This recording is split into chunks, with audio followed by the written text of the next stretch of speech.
Good morning student. आज का अपना टॉपिक है सिंचाई का पार्ट नंबर 2। सिंचाई का पार्ट नंबर 2 अपने पहले पढ़ लिया था कि पौधों की बाह्य स्थिति देखकर, ठीक है। और उसमें यहाँ तक अपने पढ़ लिया था कि पौधों की बाह्य स्थिति देखकर कैसे, जैसे प्रातःकाल एवं दोपहर के समय, प्रातःकाल एवं दोपहर के समय खेत में अपन जाकर देखते हैं तो क्या होते हैं, पौधे क्या होते हैं, मुरझाए हुए दिखाई देते हैं। पौधे क्या होते हैं, मुरझाए हुए दिखाई देते हैं। तो उसके आधार पर अपन को पता लगाना चाहिए कि इसमें क्या करनी चाहिए, सिंचाई करनी चाहिए। तो ये देखो, ये चीज़ आपके सामने है। अब आता है पौधों की पत्तियों में जल की मात्रा माप कर। पौधों की पत्तियों में जल की मात्रा माप कर। तो ये देखिएगा, पौधों की पत्तियों में जल की मात्रा, मेन ये है पॉइंट। इसमें देखो कि पौधों की पत्तियों में जल की मात्रा उनकी स्थिति के आधार पर, पौधों की पत्तियों में जल की मात्रा उनकी स्थिति के आधार पर ज्ञात की जाती है। किसके आधार पर ज्ञात की जाती है? स्थिति मतलब जो कंपन होता है ना, वो स्थिति के आधार पर ज्ञात की जाती है। यदि पत्तियों की स्थिति सिकुड़ी हुई दिखाई देती है, यदि पत्तियों की स्थिति सिकुड़ी हुई दिखाई दे, मतलब हल्की सी मुरझाई हुई दिखाई देवे या उसमें झुर्रियाँ दिखाई देवे, तो उस समय क्या करना चाहिए, फसल में सिंचाई करनी चाहिए। तो क्या करना चाहिए, फसल में उस समय सिंचाई करनी चाहिए। अब आता है पत्तियों का तापमान माप कर। क्या है? पत्तियों का तापमान माप कर। यह अलग से पॉइंट है, इसी में देखना, देखिएगा इसका कि पत्तियों का तापमान किसके द्वारा ज्ञात किया जाता है? थर्मामीटर के द्वारा। पत्तियों का तापमान किसके द्वारा ज्ञात किया जाता है? थर्मामीटर के द्वारा ज्ञात किया जाता है। अगर तापमान कम है, ठीक है, या तापमान अधिक है, तो उसके आधार पर क्या करना चाहिए, सिंचाई करनी चाहिए। क्योंकि तापमान अधिक होगा तो क्या, वाष्प शोषण क्या होगी, अधिक। वाष्प शोषण अधिक होगा तो पौधे में क्या है, जल की मात्रा कम होगी। तो जल की मात्रा को बढ़ाने के लिए अपन उसको क्या करना चाहिए, पानी देना चाहिए। अब आता है फसलों की क्रांतिक अवस्थाओं के आधार पर। फसलों की क्रांतिक अवस्थाओं के आधार पर, ये वेरी इंपॉर्टेंट पॉइंट है, फसलों की क्रांतिक अवस्थाएं, क्रिटिकल स्टेज ऑफ क्रॉप। और प्रत्येक क्रॉप में मैंने आपको क्रिटिकल स्टेज लिखवा रखी है लगभग सभी फसलों की। तो इसमें देखिएगा आप, गेहूं, पहली फसल कौन सी है, गेहूं। इसमें देखिएगा गेहूं की मुख्य क्रांतिक अवस्था कौन सी होती है, CRI, ठीक है। मतलब क्या होते हैं, क्राउन रूट इंटेंसिफिकेशन। मतलब जो शीर्ष जड़ बनते समय, इसको बोलते हैं शीर्ष जड़ बनते समय। और ये कितने दिन पे आती है, बुआई के 21 दिन पे। बुआई के 21 दिन पे कौन सी आती है अवस्था, गेहूं में CRI अवस्था आती है। फिर अगली है कल्ले बनते समय। क्या है? कल्ले बनते समय, गांठ अवस्था, बालियों का निर्माण होते समय, व दानों में दूध या अवस्था बनते समय या दाना पकते समय, ये इसकी मुख्य क्रांतिक अवस्थाएं होती हैं। अब आपको पता है गेहूं में मुख्यतः मैंने आपको 6 सिंचाई के बारे में लिखवाया था। कितनी सिंचाई के बारे में लिखवाया था? 6 सिंचाई के बारे में लिखवाया था, ठीक है। तो उसके आधार पर इनको बांटा गया है। और पहली कौन सी है इसमें, CRI, और ये इम्पोर्टेंट पॉइंट है। फिर है जौ। अब कौन सी फसल है, जौ में क्या है, कल्ले बनते समय, टिलरिंग अवस्था। कल्ले का मतलब होता है टिलरिंग अवस्था, वह दाना बनते समय। अब आता है सरसों व चना। देखो, फूल आने से पहले वह फलियां बनते समय। अब ये हमेशा ध्यान रखना कि जो दलहनी फसलें होती हैं, कौन सी है, दलहनी फसलें। दलहनी फसलों में हमेशा जो सिंचाई की जाती है वो पुष्प आने से पहले और फली बनते समय करनी चाहिए। अगर पुष्प आते समय अपन ने उसमें सिंचाई कर दी, क्या है, पुष्प आते समय दलहनी फसलों में अपन ने सिंचाई कर दी, तो उसके पुष्प क्या होते हैं, जड़कर नीचे गिर जाते हैं। तो जड़कर नीचे गिर गई तो वहाँ पे भी प्रोडक्शन थोड़ी ना होगा, प्रोडक्शन नहीं होगा, मतलब उत्पादन नहीं होता। इसलिए कभी भी दलहनी फसलों में पुष्पीय अवस्था पर सिंचाई नहीं करनी चाहिए। अब आता है मक्का। कौन सी फसल है, मक्का में है नर मंजरी निकलते समय व मादा भुट्टा बनते समय। मक्का में कौन सी है, नर मंजरी निकलते समय व मादा भुट्टा बनते समय। अब इसमें भी है पॉइंट, देखो कि अगर मक्का में एक सिंचाई जितना पानी उपलब्ध हो, मक्का में क्या है, एक सिंचाई जितना पानी उपलब्ध हो तो वो कब करनी चाहिए? मादा बूटा बनते समय करनी चाहिए। कब करनी चाहिए? मादा बूटा बनते समय। क्योंकि आपको पता है कि मक्का में अपन कौन सी क्रिया करते हैं?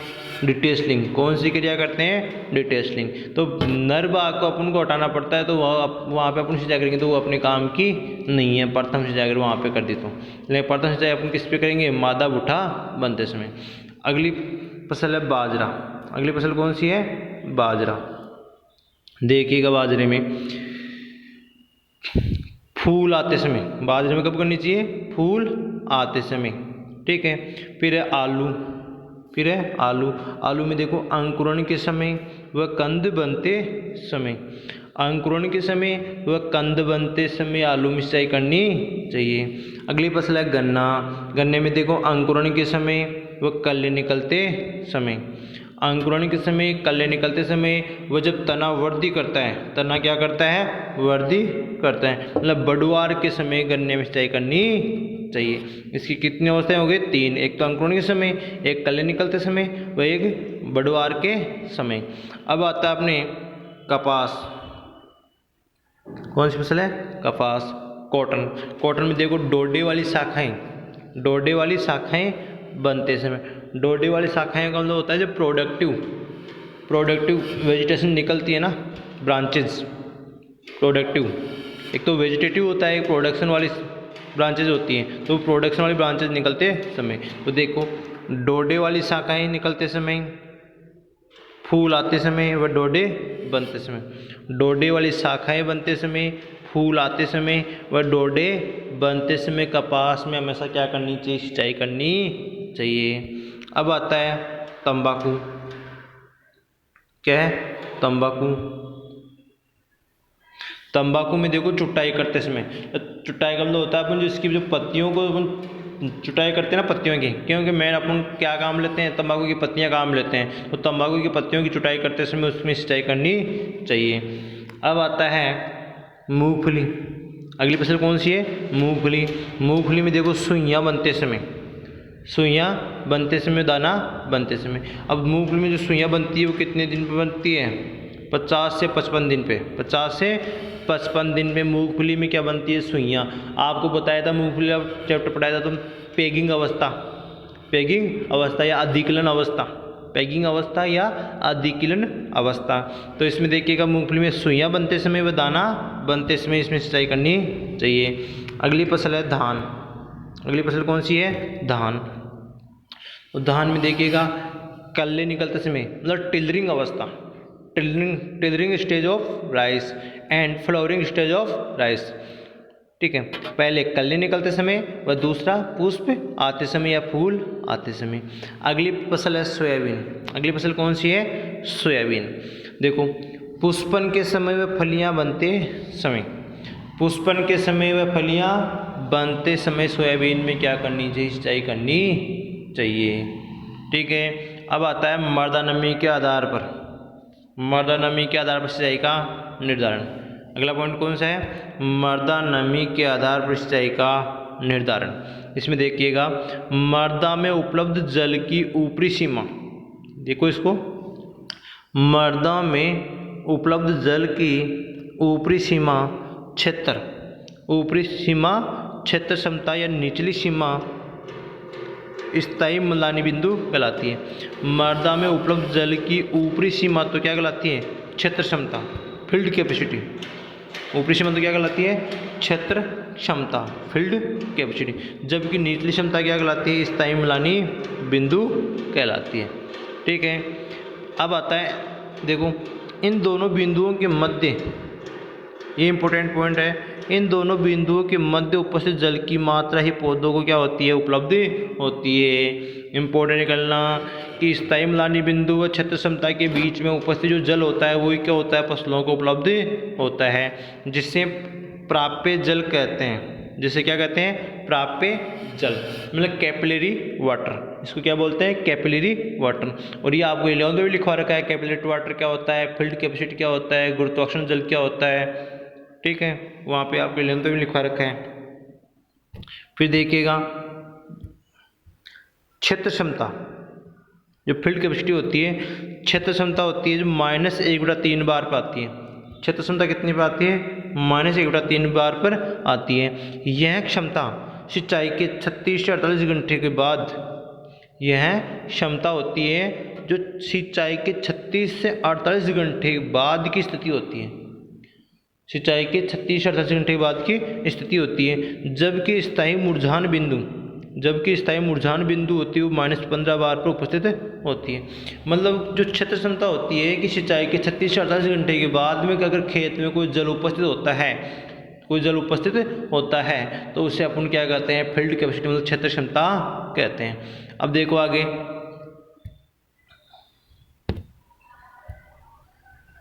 जब पौधों में मुरझान बिंदु -60 बार से ऊपर हो जाती है। क्या है? जब पौधों में जो मुरझान बिंदु होती है वो -60 बार से ऊपर हो जाती है तो उसमें पुनः पानी डालने में पौधा जीवित नहीं हो पाता। ठीक है, 60 बार से अधिक अगर कोई बार उपस्थित कोई जल होता है, ठीक है, तो पौधा उपलब्ध नहीं हो पाता। ठीक है, और पौधा क्या हो जाता है? मर जाता है। उसमें आप दोबारा चाहे कितना ही पानी डाल दो, चाहे 24 घंटों में पानी भरा रखो, ठीक है, वो दोबारा जीवित नहीं होता।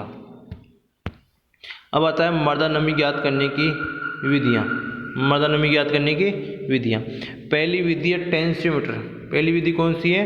टेंसियोमीटर। क्या है? टेंसियोमीटर। इसे एरोमीटर भी कहा जाता है। क्या कहते हैं? इसे एरोमीटर भी कहते हैं। यह मोटी कणाकार वाली बलुई मृदाओं के लिए उपयुक्त रहता है। एरोमीटर किसके लिए उपयुक्त रहता है? जो मोटी जो कण वाली होती है बालू मृदा, मोटी कण वाली बलुई मृदा होती है उसके लिए उपयुक्त रहता है कौन सा? एरोमीटर। इसका उपयोग लवणीय भूमि में नहीं किया जाता। क्वेश्चन जेट में कई बार पूछ लिया गया है, और उसके अलावा BHU, ICAR, PG या अन्य कोई भी कॉम्पिटिटिव एग्रीकल्चर से संबंधित एग्जाम होते हैं, ठीक है, वहाँ पे क्वेश्चन पूछा जाता है कि एरोमीटर या टेंसियोमीटर का प्रयोग कौन सी मृदाओं में नहीं करना चाहिए, तो वो कौन सी है? लवणीय मृदाएं। लवणीय भूमि में कभी भी टेंसियोमीटर या एरोमीटर का प्रयोग नहीं करना चाहिए। अब आता है अगला है न्यूट्रॉन मृदा नमी विधि। ये एक प्रकार क्या होती है? छड़ होती है। क्या होती है? छड़ होती है, जो इलेक्ट्रिकल गतिविधि से चलती है। अगर मृदा में नमी है तो उसमें क्या है? नमी की मात्रा आ जाती है। ठीक है, उसके आधार पर अगर मृदा में नमी नहीं है तो वहाँ पे अपन को क्या करनी? सिंचाई करनी चाहिए। फिर है जिप्सम ब्लॉक विधि। अगली है डिब्बा विधि। जिप्सम ब्लॉक विधि और डिब्बा विधि। जिप्सम ब्लॉक में भी क्या होता है? एक जिप्सम का एक टुकड़ा या ब्लॉक बनाकर अपन क्या है? खेत के बीच में रख देते हैं। ठीक है, अगर मान लो खेत में नमी है तो वो जो जिप्सम ब्लॉक है उसमें क्या होती है? ऑटोमेटिक अपने आप नमी आ जाती है। अगर खेत में नमी नहीं है, मतलब सिंचाई की कमी है, तो वो क्या है? धीरे धीरे छड़ जो अपने ब्लॉक रखा है वो पूर्णतः क्या हो जाता है? सूख जाता है। अगली विधि है डिब्बा विधि। कौन सी है? डिब्बा विधि। डिब्बा विधि में भी क्या करते हैं? खेत के बीच में क्या कर देते हैं? अपन एक खाली डब्बा रख देते हैं। क्या है? खाली डब्बा। और जब अपन ने फसल में सिंचाई की तो जितना पानी फसल में जा रहा है उतनी बूंदें किस में जा रही है? डिब्बे में जा रही है। तो धीरे धीरे क्या है? डिब्बे से अगर तापमान अधिक पड़ रहा है तो डिब्बे में क्या है? पानी की मात्रा में क्या हो रही है? कमी। तापमान अधिक पड़ता है तो पानी की मात्रा में क्या होती है? कमी। तो डिब्बे में पानी की मात्रा कमी हो गई तो अपन को पता लगाना चाहिए कि हाँ भाई फसल में सिंचाई करनी चाहिए। अब आता है फसलों की जल मांग। ठीक है, और ये जल मांग की आपको परिभाषा आपको 11 पे भी लिखवाई थी जल मांग की परिभाषा। तो इसमें देखो परिभाषा, फसलों की जल मांग वह मात्रा होती है। क्या है? फसलों की जल मांग वह मात्रा होती है जो सामान्य परिस्थितियों में किसी स्थान पर फसलों की जल मांग वह मात्रा होती है जो सामान्य परिस्थितियों में क्या है? जो सामान्य परिस्थितियों में किसी स्थान पर किसी स्थान पर फसलों की सामान्य बढ़ोतरी के लिए आवश्यक होती है। फसलों की सामान्य बढ़ोतरी के लिए आवश्यक होती है। ठीक है। अर्थात फसलों की बुआई से